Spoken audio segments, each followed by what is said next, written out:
কিন্তু মা দেখবে মনে করে মাত্র কয়েক টাকার আপেল ক্রয় করেছে, কয়েক টাকার চকলেট ক্রয় করেছে।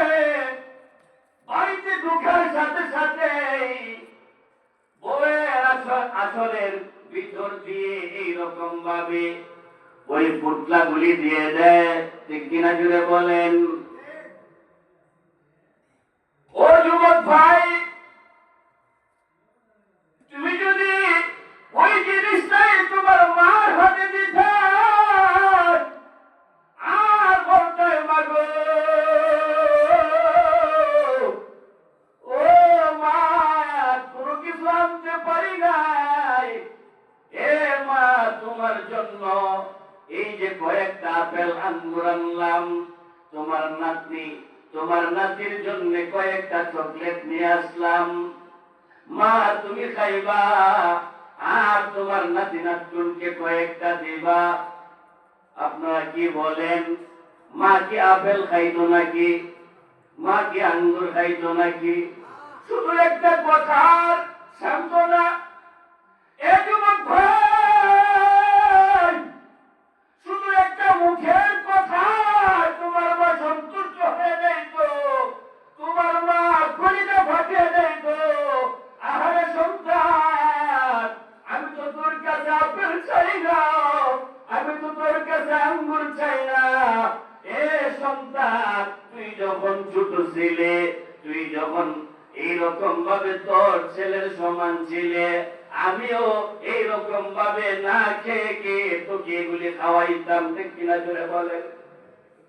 যেই মা 10 মাস 10টা দিন আপনাকে আমাকে গর্ভ ধারণ করেছে, যে মা খাবারের প্লেট হাতে নিয়েছে, 2-1 লুকমা খাবার খাবে, ওই মুহূর্তে মার কলিজায় যখন আমি আপনি একটা লাথি দিয়েছি, পা দিয়ে আঘাত করেছি, মা মনে হয় আর দুনিয়াতে নাই। ঠিক কিনা জুড়ে বলেন? মা মনে হয় দুনিয়াতে নাই। আশপাশের লোকদেরকে ডাক দিয়ে বলে, প্রাণের স্বামীকে ডাক দিয়ে বলে, স্বামী আমার, এই যে প্লেটটা আমার হাত থেকে নিয়ে নেন, আমার জন্য দোয়া করেন, মনে হয় আমি আর এই পৃথিবীতে বাঁচব না। কি হয়েছে রে? কি হয়েছে? প্রাণীর স্ত্রী ডাক দিয়ে বলে, স্বামী আমার, আমার পেটের মধ্যে যে বাচ্চা, এই বাচ্চা আমার কলিজায় এমন লাথি মেরেছে আর আমি এইরকম ভাবে অজ্ঞান হয়ে যাইতেছি, হাতের প্লেট হাত থেকে পড়ে যায়, মা জমিনের মধ্যে শুয়ে পড়ে। আমার প্রাণের ভাইয়েরা, মনে হয় মা দুনিয়াতে নাই। ঠিক কিনা জুড়ে বলেন? ওই মা আস্তে আস্তে যখন সময় অতিক্রম করতে লাগলো, 8 ঘন্টা 1 ঘন্টা হয়ে যায়, মার 2টা চোখ আর খুলে না। হঠাৎ যখন চোখটা খুলল, সন্তানদেরকে ডাক দিতে শুরু করলো, আব্দুর রহমান, আব্দুর রহমান, কোথায় কোথায়? সন্তানকে ডাক দিয়ে বলে, সন্তান যখন চলে আসে, মাথার মধ্যে এরকম ভাবে 2টা হাত দিয়ে বলতে থাকে, ওরে আমার আব্দুর রহমান, ওরে আমার আব্দুল কাইয়ুম, তোমার জন্য আমি দোয়া করি। আমার মাথার মাঝে যত চুল রয়েছে, এই চুল সমপরিমাণ যাতে আল্লাহ তাআলা তোমার হায়াত বাড়িয়ে দেয়। চিল্লায় বলেন সুবহানাল্লাহ। এইরকম দোয়া কে করে? একমাত্র নিঃস্বার্থ ভালোবাসা এই পৃথিবীতে আপনার আমার মা আর বাবা ছাড়া কেউ দিতে পারে না। বাবা যদি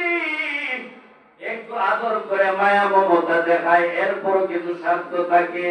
কিন্তু মা এমন দরদি মা, যেই মায়ের কোন স্বার্থ নাই, নিঃস্বার্থ ভালোবাসা, নিঃস্বার্থ প্রেম তোমাকে আমাকে দিয়ে থাকে। ঠিক কিনা জুড়ে বলেন? আমার প্রাণের ভাইয়েরা, আমার মনে হয় না যে একটা সন্তান যদি মারা যায় আর ওই সন্তানকে নিয়ে যদি কবরস্থ করা হয়, দাফন করা হয়, আর ওই স্থানে যদি মা যাওয়ার অনুমতি থাকতো, আর মা যদি চাইতো কবরের মধ্যে সন্তানকে রাখতো, আমার মনে হয় না কোন মা ওই কবর থেকে সন্তানকে রাইতে ওইটা আসতে পারতো। ঠিক কিনা করে বলে? আমার প্রাণের ভাইয়েরা, লম্বা চূড়া আলোচনা করবো না। আল্লাহ তাআলা বলেন, وَقَضَى رَبُّكَ أَلَّا تَعْبُدُوا إِلَّا إِيَّاهُ وَبِالْوَالِدَيْنِ إِحْسَانًا। রবের পর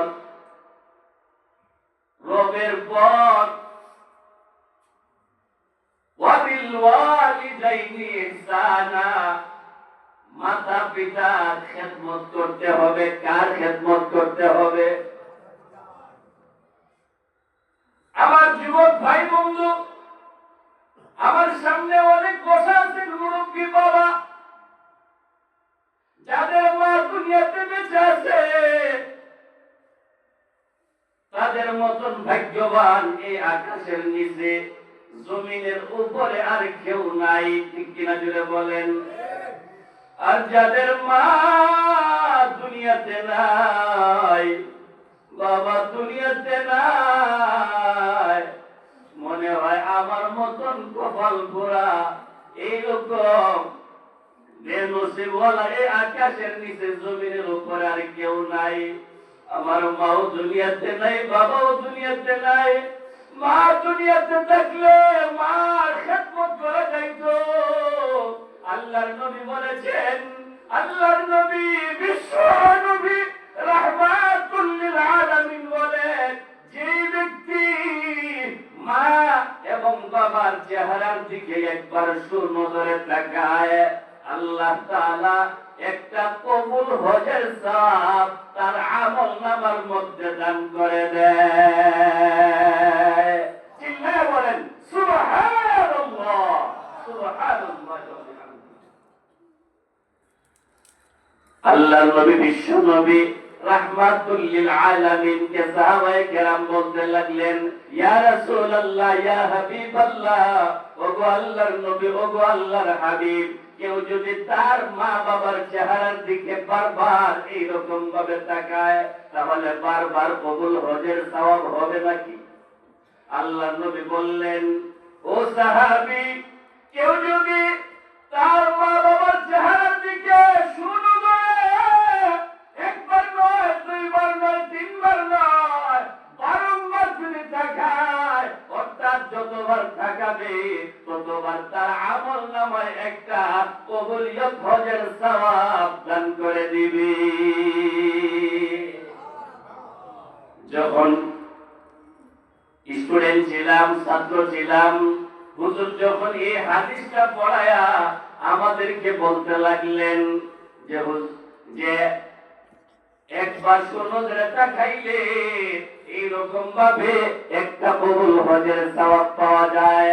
হুজুরকে আমি জিজ্ঞাসা করলাম, হুজুর, আমি যদি বাসায় থাকি, আমি যদি বাড়িতে থাকি, তাহলে আমার চক্ষুটা এরকম ভাবে একবার বন্ধ করলাম, আবার তাকালাম, একবার বন্ধ করলাম, আবার তাকালাম, অর্থাৎ বারংবার চোখটা বন্ধ করলাম আর বারংবার যদি তাকাই, তাহলে এরকম ভাবে সওয়াব হবে নাকি?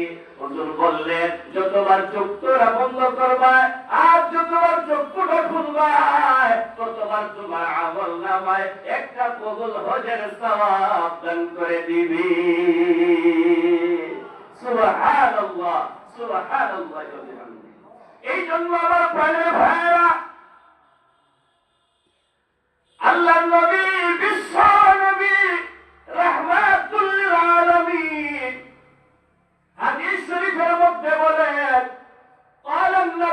সাল্লাল্লাহু আলাইহি ওয়াসাল্লাম রিদার রাব্বি ফি রিদাল ওয়ালিদাইন ওয়া সাখাতুর রাব্বি ফি সাখাতিল ওয়ালিদাইন।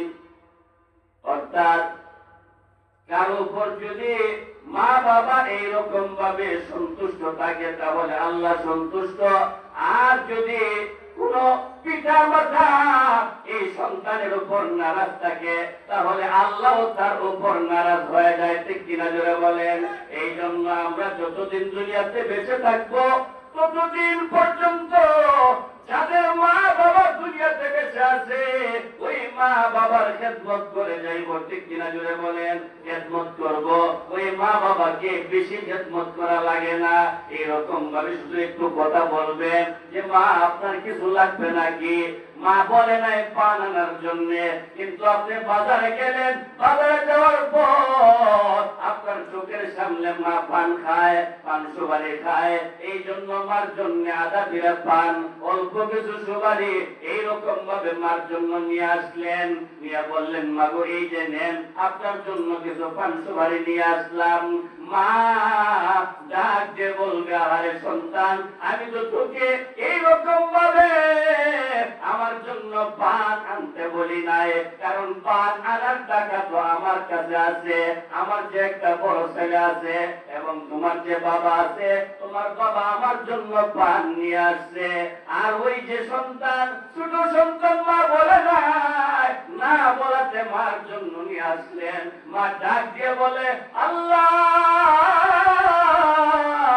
তুমি আমার ওই সন্তানটাকে রাস্তাঘাটে যখন বাহির হবে তখন বিপদ আপদ থেকে তুমি হেফাজত করে রাখিও।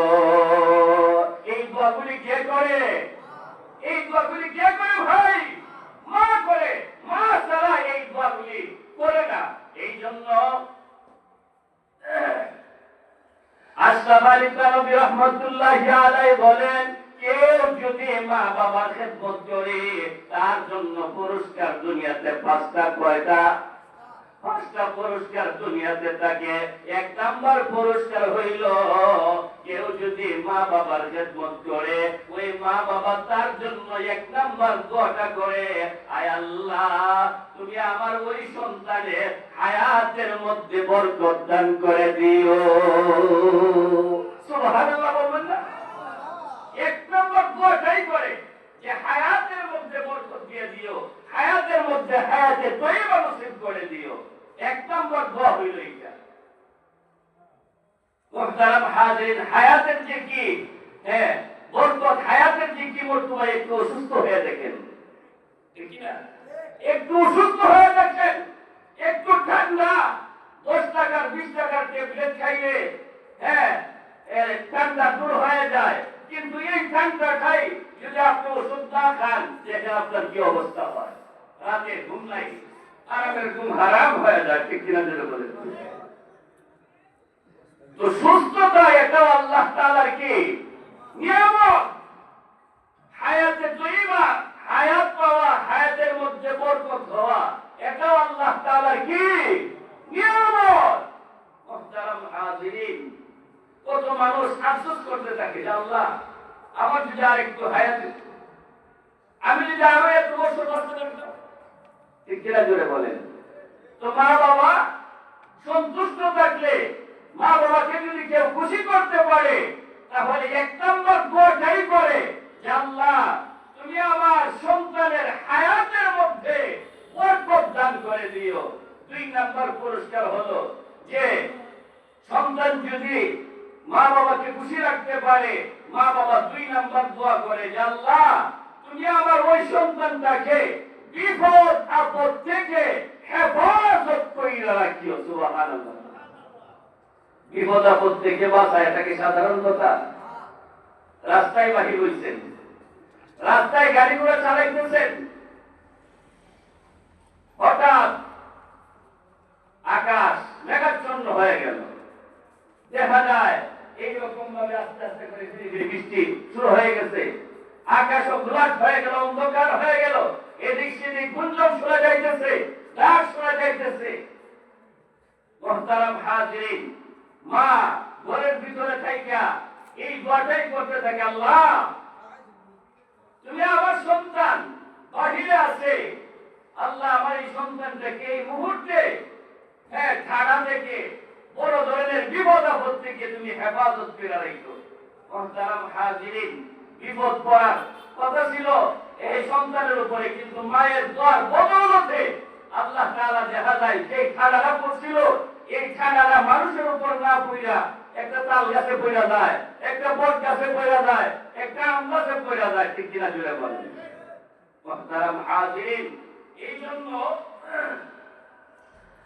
দুনিয়াতে মা বাবা থাকলে এই মা বাবার কদর করা, মা বাবার সম্মান করা, মা বাবার আজবত করা, মা বাবাকে মহব্বত করা। ঠিক কিনা জোরে বলেন?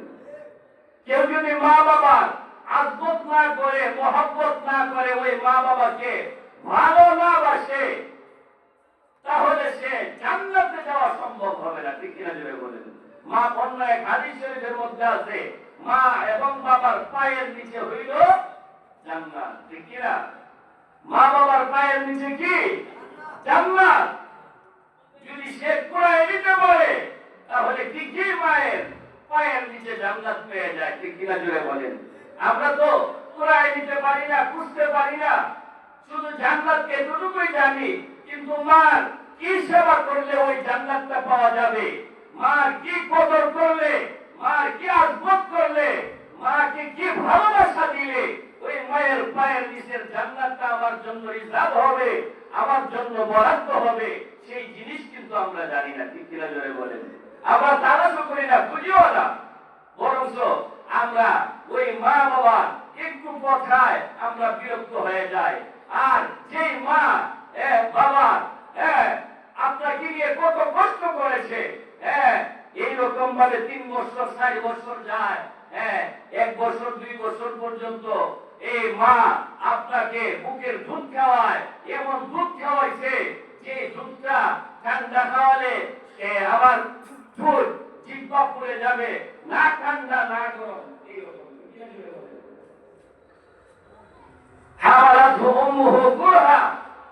মা যে এইরকম ভাবে 10 মাস 10টা দিন গর্ভধারণ করেছে, এই কষ্ট আর কেউ করবে নাকি? এই কষ্ট আর কেউ করবে? এই কষ্ট আর কেউ করবে না। নিজের বাবাও এই কষ্ট করতে রাজি না। ঠিক কিনা জুড়ে বলেন? ডান দিক দিয়ে প্রস্রাব করে দিয়েছি, মা কিন্তু আমার এই প্রস্রাবের জায়গার মধ্যে আর শোয়া রাখে নাই। মা ওই যে আঘাত লাগে, দিলে ধাক্কা দেয়। আমার সন্তান যদি আর এইরকম ভাবে 5 মিনিট 10 মিনিট এই ভিজা জায়গার মধ্যে থাকে, এই সন্তানকে আমি আর ভালো পাবো না, অসুস্থ হয়ে যাবে, ঠান্ডা লেগে যাবে। এই জন্য সাথে সাথে মা ডান দিক থেকে এরকম ভাবে আস্তে আস্তে করে বাম দিকে নিয়ে যায়, বাম দিক দিয়ে নিয়ে শোয়ায়, বাম দিকেও এরকম ভাবে দীর্ঘ সময় হওয়ার পর ওই বাম দিকেও আমি আবার প্রস্রাব করে দিই। মা প্রস্রাব করে দেওয়ার সাথে সাথে মায়ের শরীরে যখন এই প্রস্রাবের আঘাত লাগে, ভিজা লাগে, ঠান্ডা ঠান্ডা ভাব হয়, তখন মা বুঝে ফেলে, আরে আমার সন্তান তো বাম দিক দিয়েও প্রস্রাব করে দিয়েছে, আমি যদি আমার সন্তানটাকে 5 মিনিট 10 মিনিট এরকম ভাবে বাম দিক দিয়ে শোয়া রাখি, তাহলে তো আমার সন্তানের এইরকম ভাবে ঠান্ডা লেগে যাবে, আমার সন্তান কষ্ট পাবে। তখন কি করা যায়? ডানেও শোয় না, ডানেও ভিজা, বামেও ভিজা, কি করা যায়? কোথায় রাখলে ভালো হবে? মা ডান দিয়ে এইরকম ভাবে শরীরের অর্থাৎ পরনের কাপড়ের আঁচলটাকে বুকের মধ্যে বিছাইয়া আরেকটা পাট দিয়ে এইরকম ভাবে ঢাকটা দিয়ে বুকের উপরে আরামের ঘুম ওই সন্তানকে পাড়ায়। এরপরেও সন্তানের কষ্ট মায়ের বরদাস্ত হয় না। ঠিক কিনা জোরে বলে? এই কষ্টগুলি করে কে? মা। এই কষ্টগুলি করে কে? আর ওই মাকে আজকে আমরা মা বলে ডাক দিতে লজ্জা লাগে। ঠিক কিনা জোরে বলেন? ওই মাকে আমরা মা বলে ডাক দিতে লজ্জা লাগে। মার চেহারাটা ভালো না, মেহমান আসলে আগত মেহমানের সামনে কি করা যায়? অনেক সময় এমনও আছে, এমনও দেখা যায় যে মার পরিচয়টাও দিতে ছেলে সন্তানের এরকম ভাবে লজ্জা বোধ হয়, মায়ের পরিচয় দেয় না, বরঞ্চ বলে যে উনি আমার বাসা কাজের লোক। ঠিক কিনা জুড়ে বলেন? ঢাকা আমরা বাস্তবে এগুলো দেখতেছি। মুহতারাম হাজিরিন, এই জন্য দীর্ঘায়িত করবো না ইনশাআল্লাহ। আমি তো আপনাদের একটা মোমবাতির মতো, কারেন্ট যখন সব সময় থাকে তখন মোমবাতির প্রয়োজন হয় না, ঠিক কিনা যদি বলেন? মোমবাতির প্রয়োজন হয়। মোমবাতি হইল বিপদের লাইগা। কারেন্ট না থাকা অবস্থায় মোমবাতির প্রয়োজন হয়। আমি হইলাম মোমবাতির মতো। আপনাদের যে কারেন্ট, আমাদের এই নাসিরনগরের গর্ব, নাসিরনগরের গৌরব, বাতিলের বিরুদ্ধে বলিষ্ঠ কণ্ঠের অধিকারী আল্লামা আনসারী রহমতুল্লাহি আলাইহির প্রতিচ্ছবি হযরত মাওলানা ইসলামউদ্দিন ফারুকী সাহেব, উনি আমাদের মাঝে উপস্থিত হয়ে গেছেন। এই তো আমার আলোচনা শেষ হলেই উনি চলে আসবেন। অর্থাৎ কারেন্ট আইসা পড়ছে, ঠিক কিনা যদি বলেন? কারেন্ট আইসা পড়ছে, এবার আর মোমবাতির বেশি প্রয়োজন হবে না। মোমবাতি লিভাই দিলি চলবে ইনশাল্লাহ। তো আমি আমার আলোচনা শেষ তা বলি, আমি শেষ করবো। মুহতারাম হাজিরিন, তো আমি যে আয়াতে কারিমা আপনাদের সামনে তেলাওয়াত করেছি, ওয়া কাযা রাব্বুকা আল্লা তা'বুদু ইল্লা ইয়্যাহু